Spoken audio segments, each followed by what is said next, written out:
It's an ocean of blood, so you're going to need an ocean of blood in the production. Was it a world record for the amount of blood used in a film?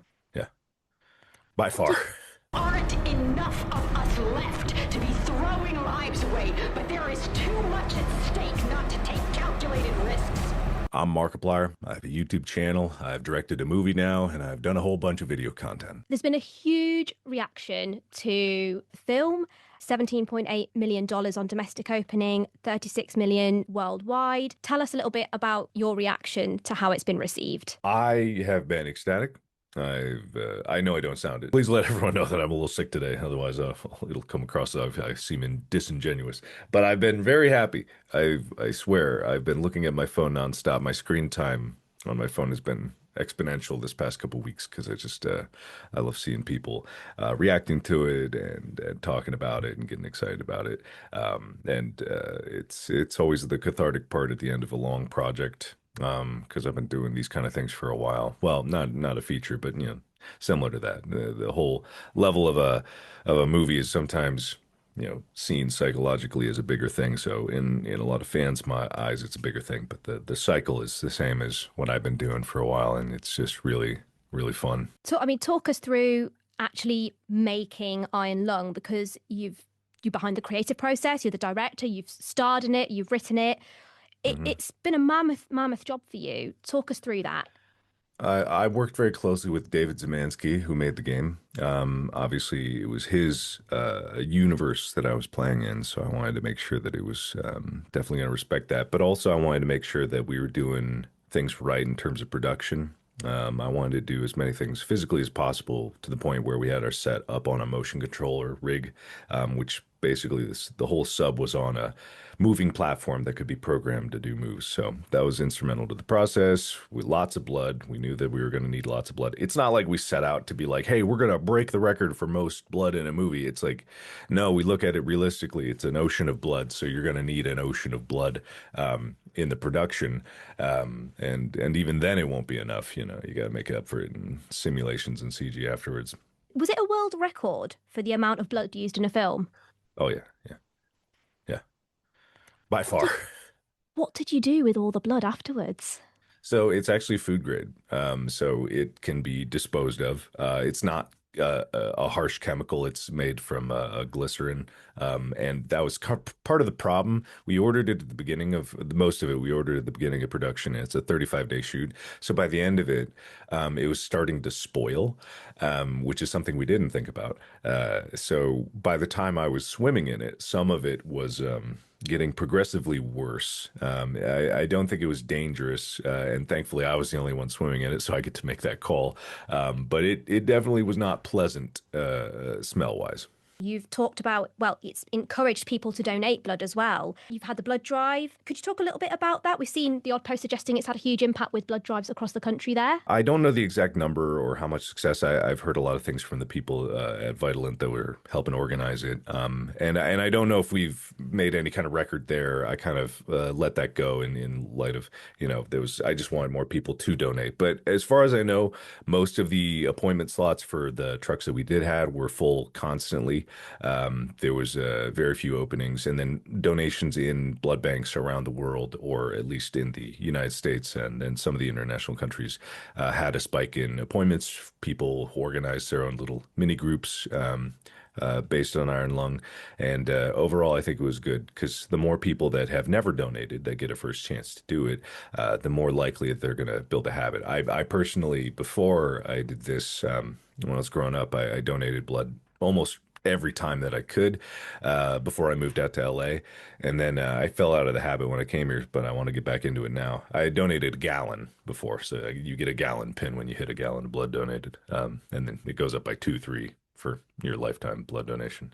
You previously said in a podcast that it was first suggested that the film would just go in 3 theatres, but obviously it's been across theatres worldwide. How did you get that number of theatres screening it? So if you ask Centurion Films, who are the guys that helped out with get this out to the indie theaters and then continue on to theaters, they were actually the first one that said 3, and they'll be the first to tell you that they were wrong about that, and there's no shame there, and I'm not shaming them. But once they started talking to theaters, it was about 50 to 60 had heard about the concept or knew about me enough to be like, okay, maybe there's something here. He has a certain number of subscribers. We could definitely do that. So when I made the announcement video that it was on sale, the people could go to the website that my wife Amy built. She built this whole website where there was a map and you could see exactly where the theater was near you. And so once people got that, those theaters sold out immediately. And then there was a lot of people in the comments of the video where I was announcing it was on sale asking like, oh man, I'm gonna have to drive 2, 3 hours to go see this movie. And I made a comment in there. And if you make a YouTube video, you can comment your own video. You can pin it to the top. And I said, if it's not in your local theater, there is a way that you can ask for a movie. They have a suggestion line usually. And if you contact the theater and enough people are interested, they will book that movie.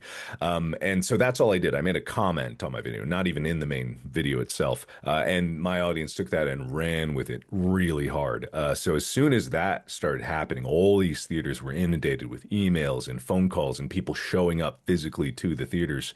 And so that was enough for them to see, combined with the other theaters selling out, that, hey, if they're booking theaters or booking seats, I want to make money too, so I'm going to book this movie. And then it really just rippled from there because of the efforts that my fan base did, and then the collective FOMO from the other ones. And then I had a call from Cinemark, and they were like they were going to put in 50 theaters. Then Regal just went all in right after that, every theater. Then AMC jumped on board, and once you get those, the big national chains, that's when things really start to explode. So it actually, in a way that Disney would never admit, or 20th Century Fox would never admit, it beat Sent Help on the first weekend as well. It put more people in seats. We had 1.9 million tickets sold or something like that to 1.7 that they had. So in the metric that matters to YouTubers, that's more people seeing it, which is the only crown and glory that I can have there. But obviously, Sent Help was going to pass it eventually. Like the movie is good. I haven't seen it, but I've heard great things about it. But yeah, I think it is a win for YouTubers because it's like the more that this happens, the more normalized it becomes. I've said this in other interviews, but it is an important thing to say, which is like this needs to not be special. This needs to be expected because that gives more opportunities for YouTubers not to be misjudged from the get-go, for YouTubers to be like not dismissed out of the gate with their idea and their project, whatever it is, if it's a movie or otherwise. The more normalized it is, the more expected it could be for people to do this, and that comes with its own problems with where they expect success, and if the standards can get higher, but at least they're allowed into the party, to impress or fail. What do you think someone who isn't a well-known YouTuber like yourself could learn from your experience? I wasn't a big YouTuber at some point. It took 14 years to get to this point where I am right now. So if they look less at where I suddenly appeared on their radar and look more about how, then I always emphasize that YouTube is an underrated platform for multiple paths for a bunch of people that are creatives, even filmmakers. I was originally inspired to start YouTube because I saw these other YouTubers making these really impressive visual effects based videos, which you wouldn't ordinarily see outside of movies or TV shows. I hadn't really seen the concept of people using VFX in just random videos online. That inspired me, but I didn't know how to do that. So thinking from a filmmaker, if you went up to any filmmaker in film school and you said to them, it's going to take 14 years for you to get to your dream and get a movie in a movie theater and have people see it and it be a success, they might look at you and go, okay, yeah, maybe. All right. That seems like a fair deal. There's people that have worked more than that haven't had that chance yet. There are people that worked less. So going from nothing to being able to do this with my audience, and to also emphasize that I've been making projects like this the entire time, and not a one of them have been a financial success up until this moment. I think that's kind of that's kind of the realization. Is like my creative arc doesn't start and end in this instantaneous moment. There's movies I'm going to make after this. There's movies I made before this, and it's kind of like this. It's this evolving journey, and I think that's something that YouTube offers that no other platform or school, even remotely, comes close to offering. And then obviously the success of that, you outperformed the Melania film. Did Mhm. you expect that? I didn't even know the Melania film was coming out that time. I kind of expected it just because I figured that it would. But hey, happy to do my part. Is there another film in the works? Can we expect something like a sequel? I don't know about a sequel. I would have to talk to David because he hasn't even made a game sequel. I would have to take his lead on that.